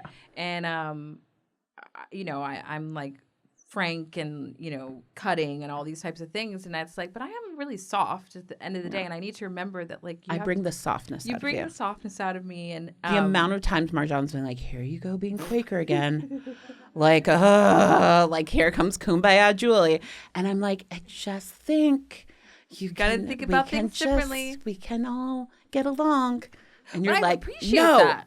You know what? I really do appreciate my friends giving me a different perspective, because sometimes let's say you get a crisis that lands on your plate, right? And you're like, oh my God, this is horrible. And you can call your friend. Your friend can be like, that's amazing. Like, let's say you get a cease and desist. Maybe this happens to me. Perhaps you get a cease and desist. No, that happens to a lot of people. This happened to me. I got a cease and desist, and I was like, what the? It was like of a photograph that I used, and they were like, you can no longer use this photograph. And I was so scared. And I called my friend, and they were like, that's fabulous. And I was like, what? They're like, yes, bitch. Girl, you got to cease and desist. I'm like, okay. It's that whole, like, if you ain't got haters, you ain't popping. Yeah. You know what I'm saying? Like, let's go. I got haters out here. I must be doing something right. Absolutely. That's a very great point. But even Quakers have haters. I know. It just, are they secret fans? Perhaps. Who knows? I think they're secret fans. Who cares? Who cares? Who cares? I'm out here thriving. I'm sitting up here with you, chatting about our fabulous friendship. I love it. And they're going to listen. They're going to listen. And they're going to see on the, okay. How do you handle the friend who never shows up the way you want them to, but you still love them? I don't know. How? I don't. What? Is this a flat? I don't really have friends that don't show. Like, again, like you said, you get tighter, right, with your friendships. Do you guys have friends that like just don't show up for you, and then you call them your friends? This is what I'm saying. Like, I don't know if that is because of like maturing and age, but like, I don't know. Like, I don't have friends, people I call like my friend, who would not like show up for me. Yeah. And if they didn't, it's because of like a very good reason. I agree. Like, they're dealing with like a crisis, a family crisis or a personal crisis. And like, of course you give them grace around that. But I also am like that friend, and I'm sure you've seen this too. Like, I don't like ask for help, or I don't reach out for like, I reach out for like advice and stuff, but like, I'm not like advice. I'm not needy in a sense of like, I need help with this thing. You know what I'm saying? And so like, I don't really give opportunities for people not to show up for me. Yeah.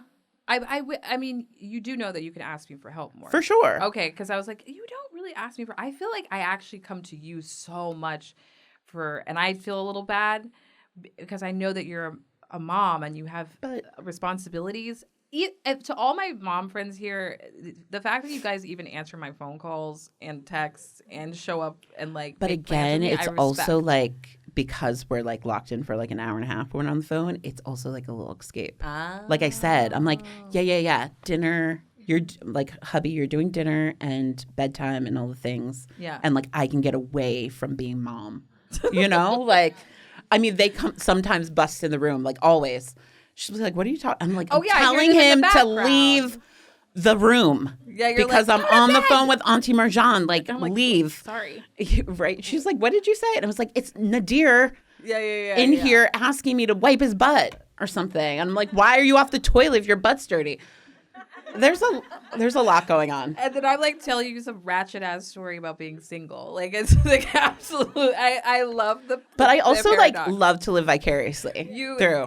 Like when there are the sliding in the DM stories, We I'm like, did that together. I'm like, oh my God, I need a that is visual. so Like, what is funny. the handle? I need a picture. I was like, so, Yes. you know, like, because You're I've been with definitely- the same man for 20 years. Like, Yeah. I love him down.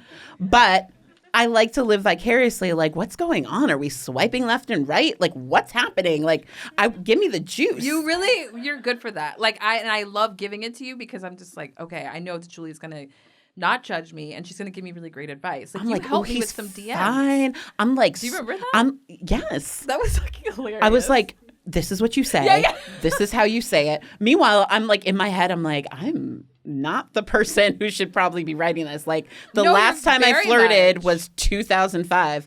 Like, you know what I'm saying? But Like, you have a healthy sex life and you know I do. exactly what is what. I do. But it's fun. Like, I'm like zooming in on the package. I'm zooming in on like, what's the, like, what kind of shoes are they wearing? What's the teeth?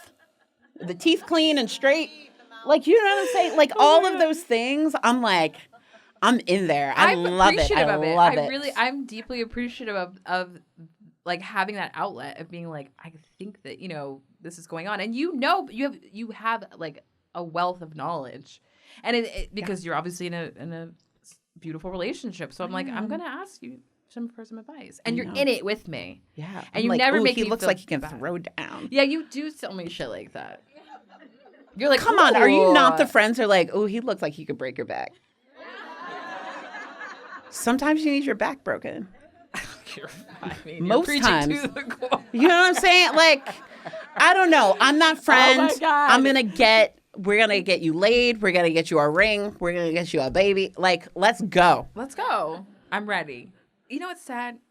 I got hotter and I got lonelier. I mean, what the fuck? What's the math? What's the math? But again, we're in this new era. We're in the author era. We're in the podcast era. True. You're opening up more like energy to new people Yes. and new things. Yes. So like, I feel like we're going to get that romance piece. And he'll be soon. vetted by you. I can't wait. I know you can. I'm like, I can't wait for that dinner. To be like, because Yeah, I'm going to ask all the questions. I'm a journalist.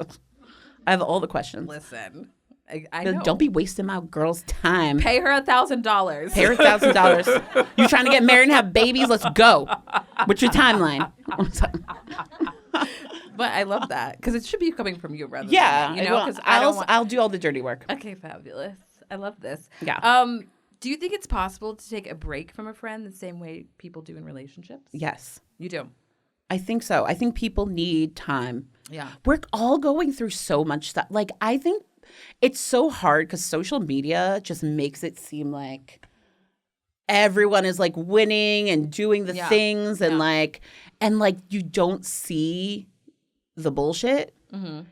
And like a lot of people are going through agree. stuff. Everyone's in I'm crisis. going through things and like sometimes you can't show it because you're like, oh, if I show this and my boss sees it or like whatever, like you just have to like put on a facade, right?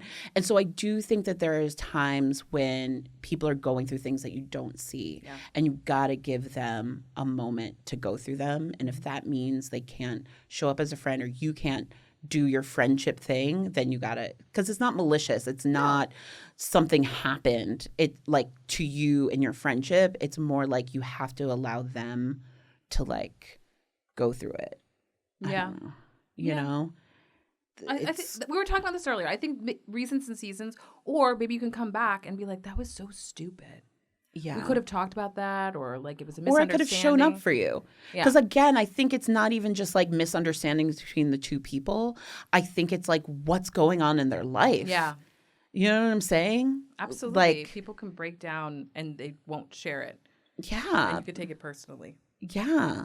You know, like It has nothing to do with a you. lot of financial restraints, like, or issues, or like family issues, like there's a lot of people who have sick family members that they're taking care of or have to like, and you don't see that. They're not posting that on Instagram, and they're going through something and they just can't show up as a friend. And so you have to allow them to deal with what they're dealing with by themselves if they don't want your help, and then come back. Yeah. I think It's grace. Give people grace. give people grace.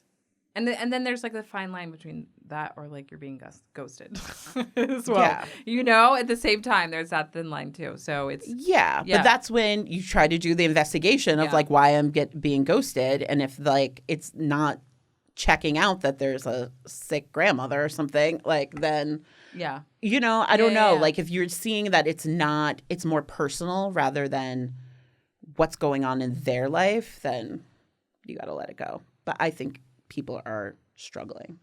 I think people are struggling too. And I think that we should allow ourselves to take breaks. Yeah. I just think that like friendships and romantic relationships are just not given the same rules and like the same value. So I think in a romantic relationship, we would be like, you know what, we're not working right now. Let's take a break. And maybe that break looks like we see other people, or, you know, we don't talk for 2 weeks, or, you know, whatever. And like in friendships, there's really not that type of language all the time and those types of conversations. And I think also like when you look at the grand scheme of the information available to us, only now are we talking more broadly about what it takes to be in a friendship and those intricate little things like taking a break or ghosting or whatever. You know, we have been so like schooled and indoctrinated to pair off, to couple off, and friendships are easy. And it's like they're not. They're actually they're relationships, and sometimes they're just as important. They're equally as important. Like if I didn't have our friendship, if I didn't have my other friendships, I would not be well. No, exactly. I don't know how I did it in New York before, not having girlfriends in such a way, because like I said, I was making friends at work.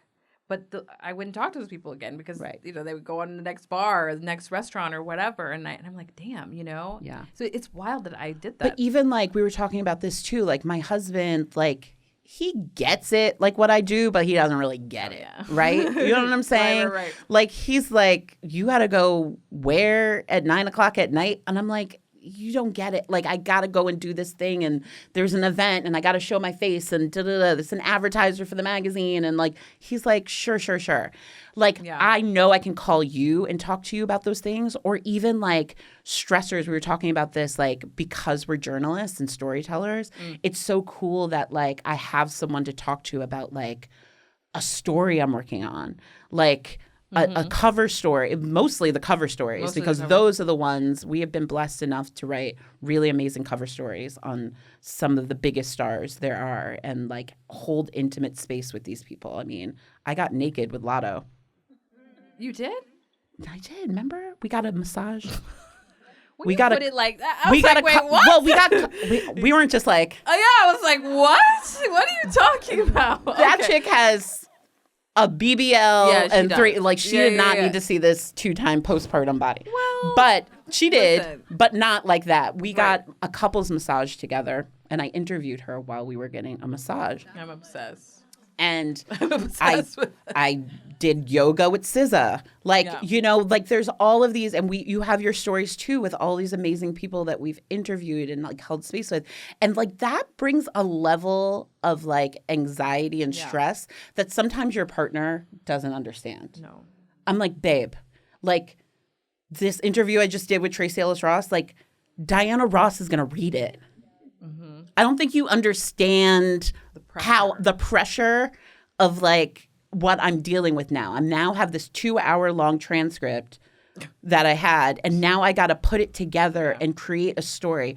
I call Marjon because I'm like, how do I do this? Help me through this. You understand, even if we're not like line editing, it's just like you get the stress and anxiety that like sometimes other friends don't get. Right. And you've even had those conversations with your subjects that you've interviewed. And it's like, this is a really sensitive topic that I have to write about this person. And it's giving me anxiety of how do I present this to the world? They told me this intimate thing. And how do I present it to make sure it honors them, but also is like telling the world what happened in a sensitive and, thoughtful way. Yeah. So like we have our friendship too is very nuanced in the fact that we do the same thing. We're storytellers. So I have friends who are teachers and doctors and like all of that, and that's great. But like our friendship is so deep because we come from the same industry. We're doing the same thing. We have a lot of the same anxieties. Yeah, absolutely. I think, and I've called you and asked you questions, being like, I don't know what I'm doing. I need your help. Like, how do I do this? How, like, please help me. Yeah. And you've been like, okay, I can understand. Whereas my partner would be like, why are you so distant? And I'm like, oh, because I was writing this story about IPV for 2 months, and it's like one of the darkest subject materials that I've ever had to deal with, and I've internalized it now, and I can't get it out of my system. But like my friend can understand that, and that's like those types of nuances are really essential to friendship. And we sit with people's stories and have to present them to the world. That's a lot of stress. I mean, there's nights I don't sleep thinking about a sentence, and like you get it. Absolutely. Girl, I'm going to call you during this book era. This book era. Okay. I got a whole book to stress out about. Listen, we have to wrap up, which is crazy. I know. I could do this forever. Oh my God, I know this. So the big sister reflection moment I'm going to ask you is, what's the thing you wish more people understood about adult friendship? I wish they understood that it's just as important, obviously, as your childhood friendships. Hopefully you have friendships from your childhood. Mm-hmm. I do, which is really nice. They're not as present as our friendship even. But that kind of like childlike, who was talking about that earlier, about like tapping into your younger self, like play, like go on trips, giggle, like frolic in the park, like go get ice cream, go get your nails done. Like I wish that we played more in our like adult friendships, and they're not so serious. Yeah. Like I love just doing silly things. Yeah. Let's have a sleepover. Oh, love that. I'm 43 years old and I love a sleepover. I want to literally put a mask on my face. I want to be in a robe. Yeah. I want to watch a rom-com. And like I want to giggle. Great. Like, and I think sometimes we think we've grown out of that. Yeah. That you can only do that when you're like in your 20s and blah, blah, blah. No, I'm leaving my husband and my kids at home. I'm coming to Brooklyn. And well, technically, I'm in Ridgewood, Queens now. Coming to Brooklyn. You have to come to Queens now. I'm coming to Queens. Yeah. And I want to be silly. Yeah. And I want all of us to feel that more and do it more and not feel crazy doing it. I don't feel crazy doing that. Yeah. Like I feel like that little girl. Like I think we need to tap into that and not think I want to do it when I'm in my 50s. I want to do it with them and when I'm in my 60s. Hopefully it like involves a yacht. But like I feel that. Not I mean Queens is cool, but like maybe it's not actually. But maybe I'm like hoping and praying that like our careers take us to a point that bring more abundance and ease. Yeah. I pray that for everyone. We deserve that rest. We work so hard. We talk about this all the time. I'm constantly like selling product, pushing stories, doing all the things, and still paycheck to paycheck, don't feel like I can rest. And I feel like one day we are going to get to a point where we can rest and we can do our sleepover on a yacht. Girl, we didn't do that on a yacht. Listen, let's go get a staycation. Yeah, let's do it. But like, I think that's what we need to do. Let's go to Palm Heights. Gabby, I still have not been. So we're going to add that to the list. But let's do that. I encourage everyone to think about their adult friendships like that and like do silly, fun things. I love that. And don't take them so seriously. I love that. Don't take yourself so seriously. No, take the friendship seriously. Take the friendship seriously. But do silly things. I love that.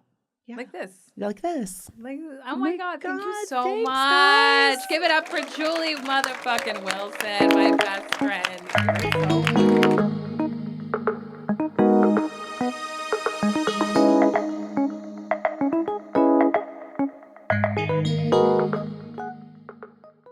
Thank you so much, guys. That was so phenomenal, right? She's a phenomenal woman. I feel so blessed to be here with you all, and now it's coming to an end. Thank you so much for making this a very special first ever Your Favorite Auntie Live. Yes! Let's take this shit on the road. Let's go. And hey, just know that there's merch in the other room if you want to support your auntie some more that you can pick up after the taping. And I love you. I hope you took away some great advice, some great social commentary, and I hope we can do this again real soon. All right, I love you. Yay! Thank you.